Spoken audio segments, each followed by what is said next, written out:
my name is Benjamin and welcome back to my channel, Learn a Lot. If you have not subscribed, yes, this is the time to do it. Subscribe and hit like, comment and share. So the for loop is actually very nice in that it allows you to process multiple images at the same time. 32. I don't know why I'm typing this. Sorry, because it's basically the same code. I'm repeating the first case and then the second case. I don't know why I'm typing this. So I'm just gonna copy that and then paste it there. It's just that we're doing different things here. Now I'm gonna copy the codes we used last time to extract pixel values. You remember the code? Yes, you do remember the code. I know you remember the code. I know you remember the code. So we're gonna call that variable trend. I don't need the plot anymore, so I'm gonna take it out. So we're gonna call that trend.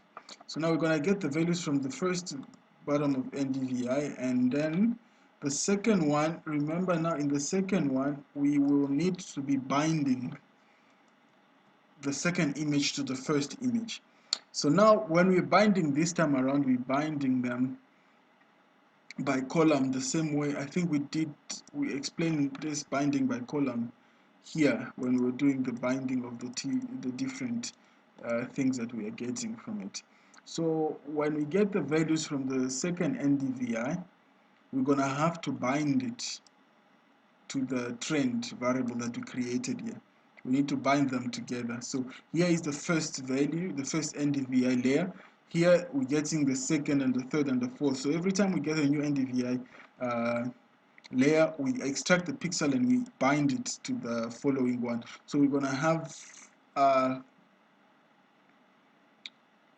am I saying? We're gonna have a list of values, yes, a list of values from the NDVI layers that we're gonna put in the trend. So let's see what we get when we run that model. So when we run that model, let's see trend. No, I'm gonna say head, so that we just print few layers. Head, let's call trends. What do we have? So we're gonna have 32 columns. 32 columns. The first image, the first NDVI, the second, the third, the fourth, the fifth, down to the 32nd NDVI layer that we have. So we have managed to successfully extract all those NDVI values that we wanted. So the next step will be for us to start running the classes. We want to classify, truncate all these values. Remember, we've got a large number of values here, right? Let's say, for example, if we take get values here, I'm just gonna try something and say length get values, and then we're gonna put, yeah, so these are the number of pixels that we have. So if I were to plot all these things, we're gonna have about 97,000 rows. So that's way too much for us to plot. So now all these are pixels, all the pixel values in that one NDVI layer. So what we're gonna do is we're gonna classify our pixel values into three classes: water, base soil, and vegetation. I keep forgetting the third one, vegetation. And then we're not gonna classify them all 97 and put them there and say this is vegetation and all that. No, we're gonna count the number of features with the function that we created here. Remember, this function counts them. So it's gonna count, for example, all the values between 0, all the pixel altering values between 0 and 0.3. This function is gonna count them and store them in BS. That BS becomes the area, the total area occupied by base soil in our image, right? So the total area in terms of pixel, number of pixel. If you want to get the kilometers, you multiply it by the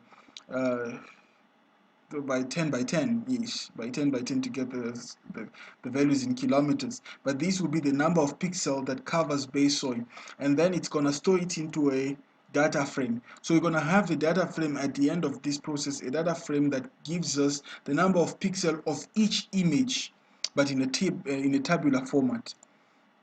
Right, so that's the next step that we're going to do.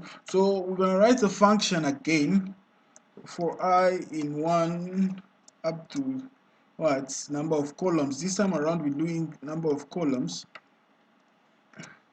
Number of columns in what? Number of columns in trends, right?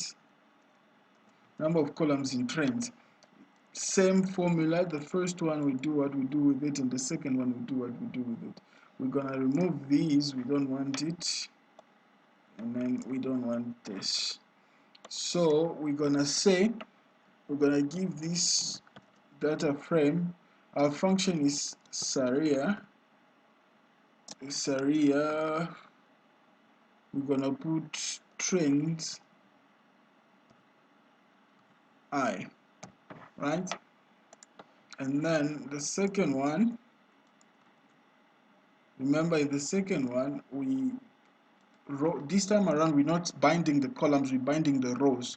So we're gonna have, the first one is gonna be, the first NDVI image gonna give us 3 columns. We're gonna have the first column, which is water, base, soil, and then vegetation.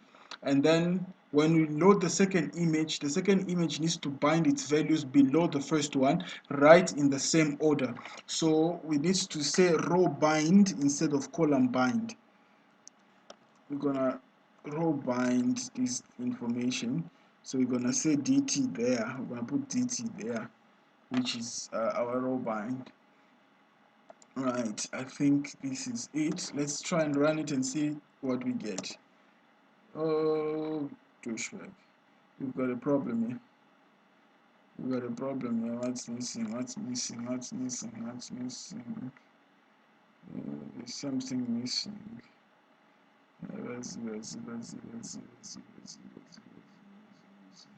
What's the error?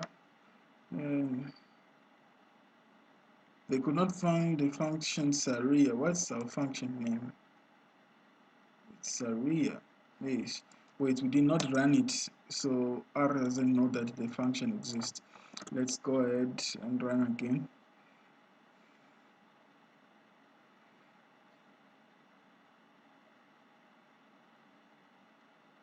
So every time you write a function, you must run it as well so that R registers it as a function. Otherwise, when you run the model, it will just tell you that the model doesn't exist.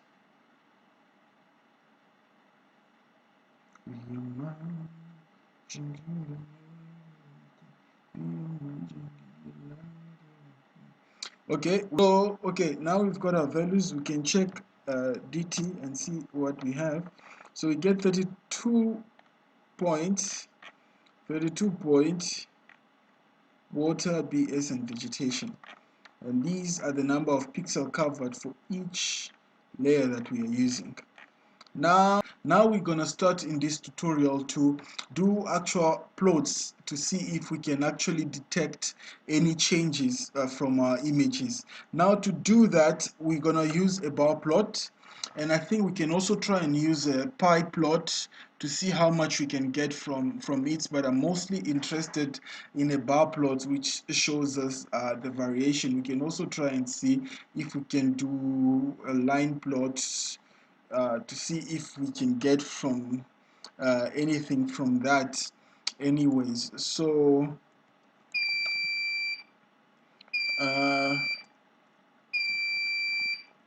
let's see what we can do. So before you do a bar plot, you're gonna have to convert your data into metrics. Let's see what is the class of our data so far. The class of our data is in a data frame, so we're going to convert this data frame into a matrix. So to convert it into a matrix, we're going to say dta. I'm going to give a new name to our data as dot matrix. We're going to say as dot matrix, and then we're going to put dt inside there. Now if we plot dta, if we pull dta, we see that it's quite similar formats, but yeah, it's now in a matrix format. Now using it in this manner will not really be as beneficial as we want it to be. So for example, if I plot DTA right now, sorry, I want to do a bar plot. I forgot. Bar plot of DTA right now. This is what we'll get.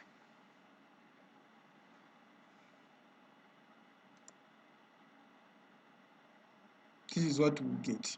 Sorry, it's in dark mode.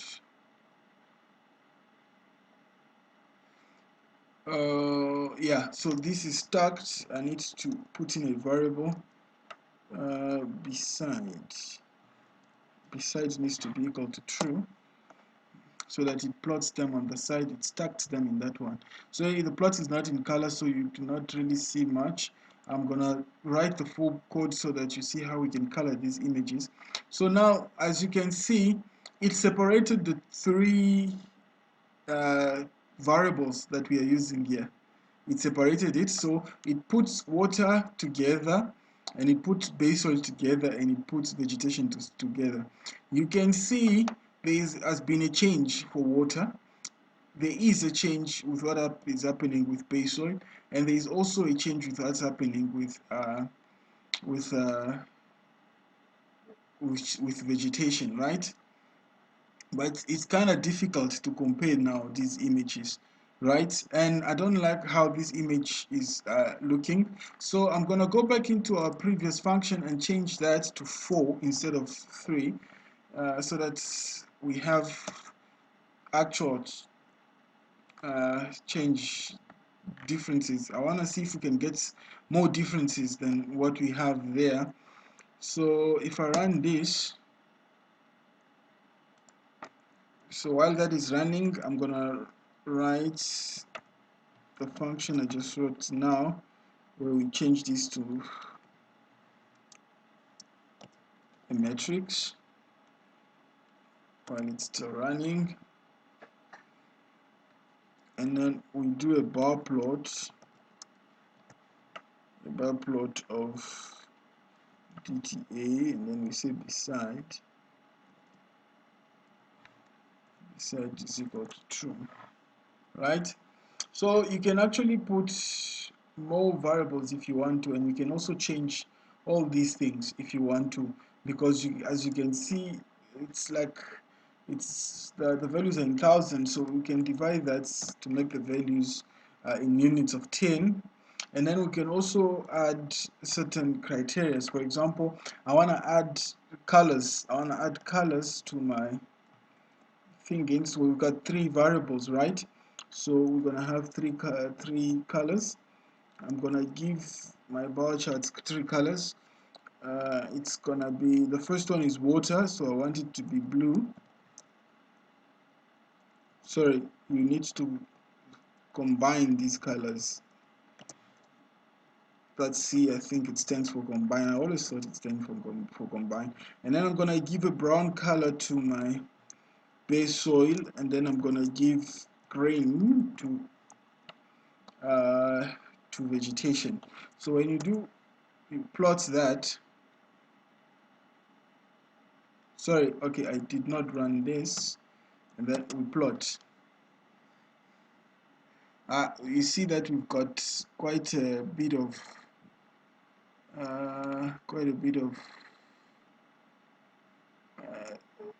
changes, but you see it's difficult to read at the moment. Because all this is water, but it's got different colors. It's because of the way we structured our plots, right? So the best practice would be for us to transpose our data.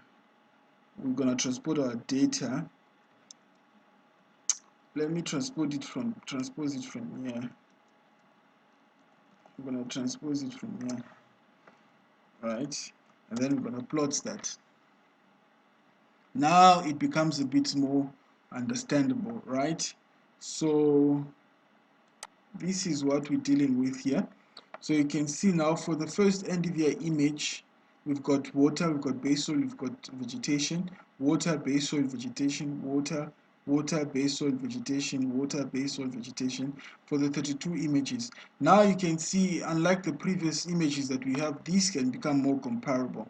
Now you can see from this graph alone, you can tell that there is quite a difference, a noticeable difference between vegetation and base soil. It's almost as if it's behaving differently. When there is a decrease in vegetation, there is a serious increase in base soil. And when there is an increase in vegetation, there is a decrease in base soil, which probably means that the majority of land lost for vegetation is gained by base soil. That's something we can actually tell from this graph alone. So we can see that we are detecting that there's been this change from the very first image we had to the very last image. We can see that vegetation has been going up and down, and then it has kind of tried to maintain its high levels for some period, and then it dropped a bit here, and then it went up, and it dropped, and then we see just like that. But we can see vegetation has kind of tried to maintain its status. At the very beginning, the first few years that we used, the first few images we used, base soil was abundant, so we had a loss of vegetation a lot. And then when you look at water, water seems to be constant. So most of the things that are happening, the dynamics that are happening there, water does not interact much with the base soil and vegetation. So the majority of the interaction is between vegetation and base soil. Water is just on its own, and I'm sure from what we're seeing here, the majority of loss probably comes from domestic or agricultural use because of the abstraction, not because of we can say there has been more vegetation gain or whatever. No, it's not interacting with the other features, but we can definitely detect the changes using numerical approach with our bar plots. So I think this is quite cool for your projects and whatever you're doing. This is giving us very nice outputs that we can actually play around with. So yeah, I'm gonna go ahead and look at a few other things before we move on, right? So you can actually try and play around with your plots, right? For example, I'm gonna say main is equal to, that will allow you to write like some form of a title to your plot. We're gonna say, let's say we call it change detection. Change detection.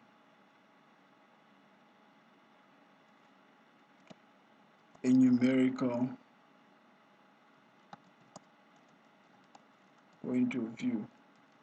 I don't know why I'm calling it that, but I just like that name. If we run that, what do we get?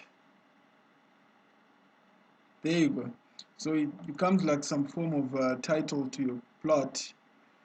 I wanted to do something else. They're not equal. Man, you're making me look bad. Okay, so there you go. That's what I wanted it to look like. So we've got like some form of a title there, change detection and numerical point of view. You can put X and Y labels as well. Sorry, this is becoming too long now. I'm gonna pull them down. Yeah, so that this thing looks better. So I can say X lab. Let's call X lab something. We're gonna call it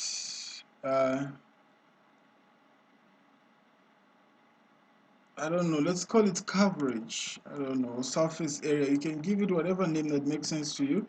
For some reason, I can't find a nice name for what I'm doing. So we can call it coverage there. There you go. So you've got a nice plot that shows you a detection and the changes that are occurring. And you can actually export these graphics. Export it and say, okay, this is what I'm gonna do, this is what I'm gonna do, this is what I'm gonna do. So I want to resize that so that it becomes a nice something, and then specify where I'm gonna save this thing. I don't know where I'm gonna save it. This is crazy. This is crazy. Where's my cave? Where's my thing? Where I'm gonna save it? Where is my learn a lot folder? I save it in learn a lot. There you go. So we're gonna save it. What we need to do. So this is it for this tutorial. I think we are at the end of our change detection analysis using R, a numerical expression or a numerical point of view. I hope you enjoyed this tutorial, and if you did, please like and share, and also subscribe to my channel. Until we meet again, stay frisky. Ciao, your boy Benjamin was here.